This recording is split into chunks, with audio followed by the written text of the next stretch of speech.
Hi, welcome back to Achki Chop. My name is Lara, and today I'm going to be showing you how to make Manti, which is a type of meat dumpling.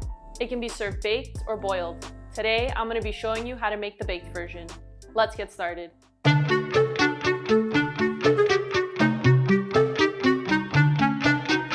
I'm going to show you how to make Manti with both homemade dough and store-bought wonton dough.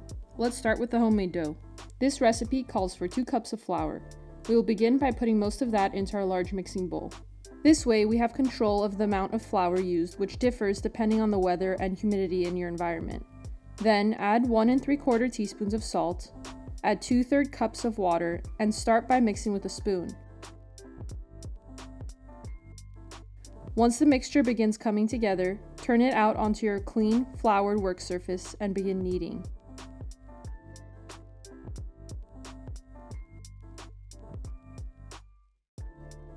As you're kneading, you can see the dough begin to stick to my hands. This means we need to add more flour. Go ahead and gradually add more flour as you knead until the dough is no longer sticky.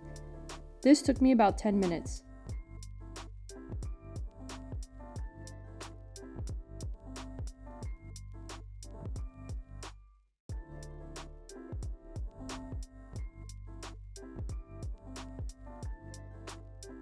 See how when I poke it with my finger it doesn't stick? After all that, we are left with this much flour. It's a little less than 1/4 cup, but that's just an Achki Chop measurement. Form the dough into a disc, wrap with plastic wrap or a damp towel, and set aside for at least 30 minutes to rest. I have about a pound of ground beef here. To that, we're going to add a finely chopped onion.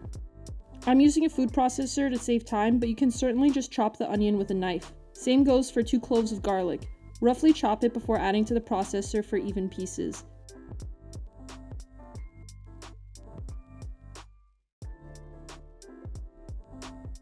Pulse until you have fine pieces. We don't want this to become a paste, so don't overdo it. I like to scrape the sides of the food processor as I go to ensure even pieces.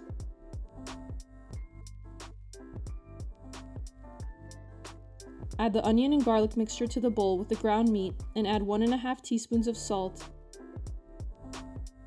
and 2 teaspoons of Aleppo pepper. If you don't have Aleppo pepper, you can substitute with sweet paprika.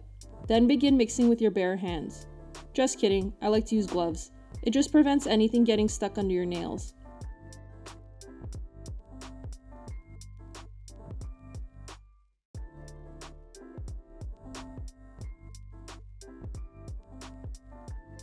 Mix until everything is incorporated and looks like this. Now this is for those of you who don't want to worry about making fresh dough. You can use the well-known hack of store-bought wonton dough. 1 pack this size, 3 1/2 inches square, makes enough for about a pound of beef. Cut it into quarters to get the perfect size for Manti. The nice thing about this dough is it's very thin, so the Manti comes out super crispy. Lay out all of your square wonton dough pieces on a cutting board to make it quicker to fill.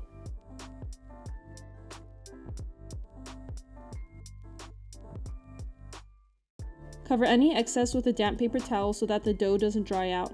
Then grease your pan with a tablespoon of softened butter. I'm using an 8-inch round cake pan, but this recipe makes much more than that. Now we can begin filling the wonton dough. Take a 1/4 teaspoon of the meat filling and place it in the center of your dough square. I like using this technique where you grab a big hunk of beef in your hand and squeeze it through your thumb and index finger until just the right amount of meat comes out, and then you pick it off with your other hand to place on the dough. It's not as accurate as using a 1/4 teaspoon measurement, but it does make the process much faster, and as you practice, you can get pretty good at gauging the perfect amount.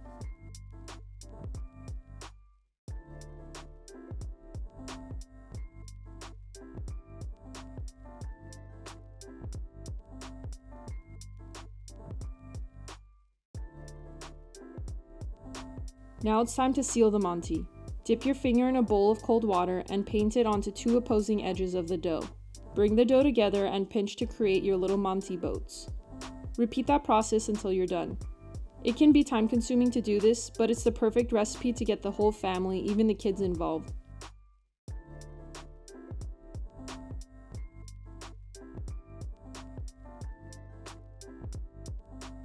Before putting this in the oven, drizzle with 2 tablespoons of melted butter.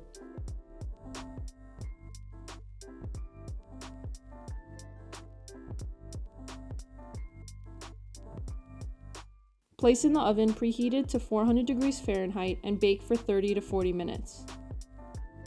Now that our fresh dough is done resting, it's time to roll it out. Flour your work surface and the dough, then begin to flatten the dough a bit with your hands.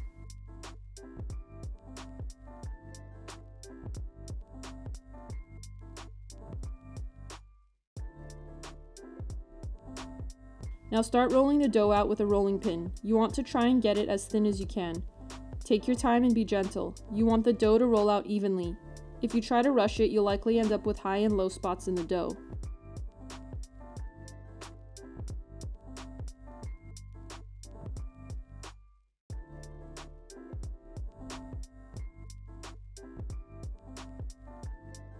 Try this technique and roll the dough on itself, onto the rolling pin, then rolling back and forth while pressing outwards. Doing this helps achieve an even and thin dough quickly.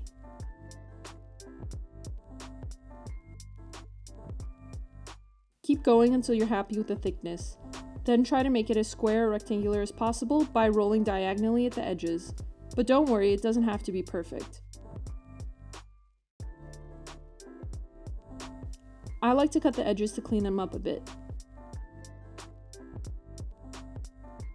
With any excess, just gather it and keep under a damp towel and it can be rolled out again. Using a knife or pizza cutter, cut out 2-inch squares.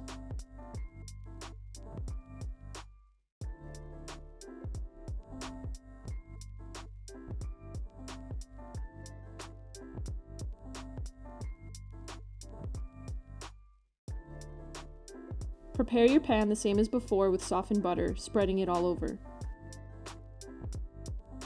Fill the dough with a 1/4 teaspoon of the meat mixture and seal the Manti pieces.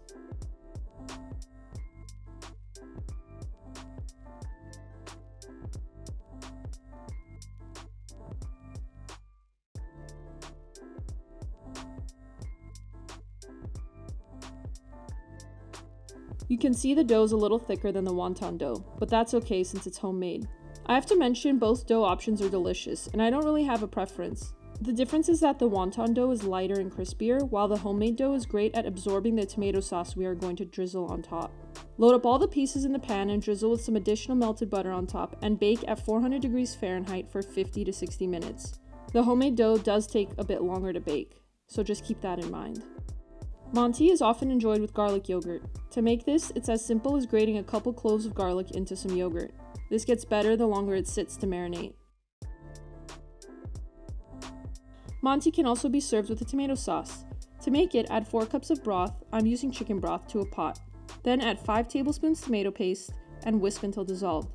Add in a 1/4 teaspoon of onion powder and that's it. I like to let it simmer until it's a bit thickened, but you can leave that up to your personal preference. I don't add any salt because as the broth reduces, the salt within it is plenty.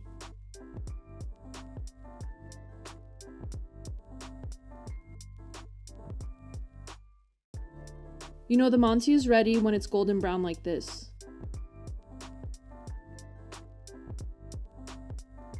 And that's how you make homemade Manti. One with homemade dough and one with store-bought dough. Both are delicious, one is just a little bit quicker to make.